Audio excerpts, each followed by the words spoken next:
স্বাধীনতা তুমি শহীদ মিনারে অমর 21শে ফেব্রুয়ারি উজ্জ্বল সভা। স্বাধীনতা তুমি পতাকা শোভিত স্লোগান মুখর ঝাঁঝালো মিছিল। স্বাধীনতা তুমি ফসলের মাঠে কৃষকের হাসি। স্বাধীনতা তুমি রোদেলা দুপুরে মধ্য পুকুরে ব্রাহ্মণের অবাধ সাঁতার। স্বাধীনতা তুমি মজুর যুবার রোদে ঝলসিত দক্ষ বাহু গ্রন্থির পেশি। ভারতবর্ষ কেবল মানচিত্র নয়, কালির আঁচড়ে বারবার বিক্ষত করলেও বুকের ভেতরে কোনো ক্ষতের চিহ্ন পড়ে না। শুধুই বদলে যায় তার চারদিকে প্রসারিত তাত্ত্বিক রেখাগুলি। চোখ ভরা জল আর বুক ভরা অভিমান নিয়ে কোলের ছেলের মতো তোমার কোলে ঘুরে ফিরে আসি বারবার। হে ভারত জননী আমার। প্রেমের ভারতবর্ষ, পুরাণের ভারতবর্ষ, বুদ্ধের ভারতবর্ষ, অশোকের ভারতবর্ষ, আকবরের ভারতবর্ষ, ক্লাইভের ভারতবর্ষ আর স্বাধীন ভারতবর্ষ এক নয়। মানচিত্রে পড়েছে বারবার কালির দাগ। সারাদিন না খেয়ে সন্ধে নেমে আসার আগে এক্সাইডের ফুটপাত জুড়ে যে শিশুগুলো অন্ধ মায়ের কোলে মাথা রেখে বাবার খাবার আনবার আশায় আশায় ঘুমিয়ে পড়ে, তারাও তো আমার ভারতবর্ষ। যে গ্র্যাজুয়েট যুবক হন্যে হয়ে ঘুরে বেড়াচ্ছে, এমপ্লয়মেন্ট এক্সচেঞ্জে দরজায় টোকা দিচ্ছে, বলছে স্যার একটি বার সুযোগ দিন, আমি যে কোনো কাজ পারবো। পিয়ন, ম্যাথন, ঝাড়ুদার যে কোনো একটা কাজ হলেই আমার চলবে। বাবার কারখানা বন্ধ হয়ে গেছে, দিদি বিয়ে দিতে পারছি না, সেও তো আমার ভারতবর্ষ। ভারতবর্ষের মানচিত্রের উপর দাঁড়িয়ে আমি পথ হারিয়ে ফেলেছি। সেই ধান ক্ষেতের জায়গায় এখন ধান ক্ষেত নেই, সেই নদীর ভিতরে নদী নেই।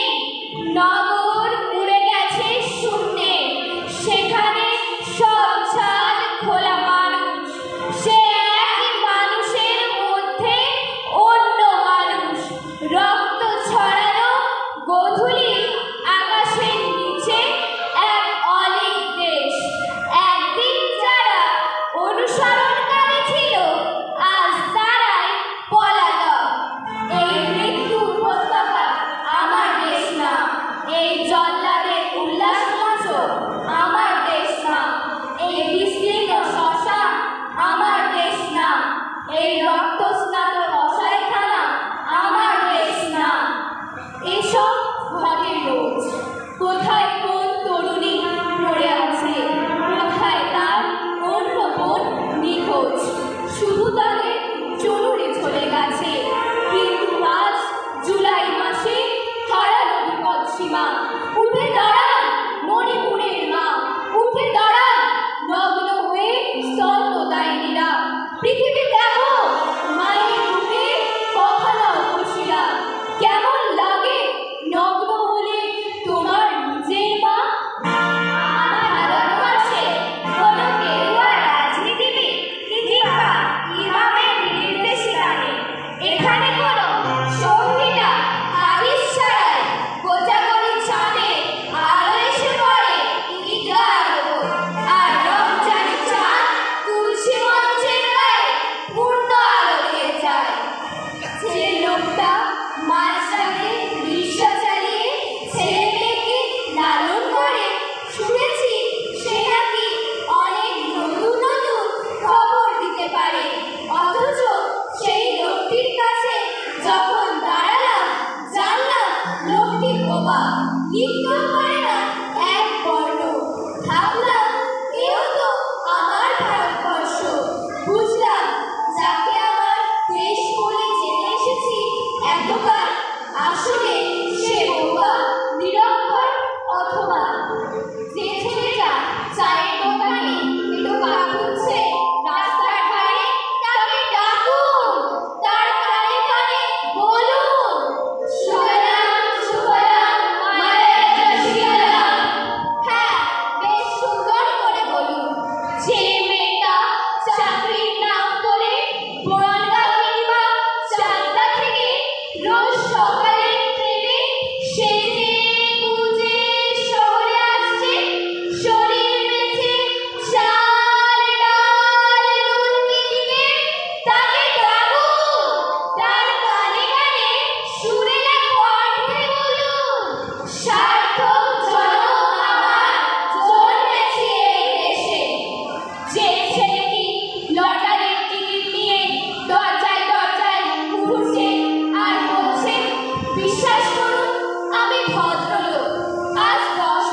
কাশির শব্দ শোনা যায়।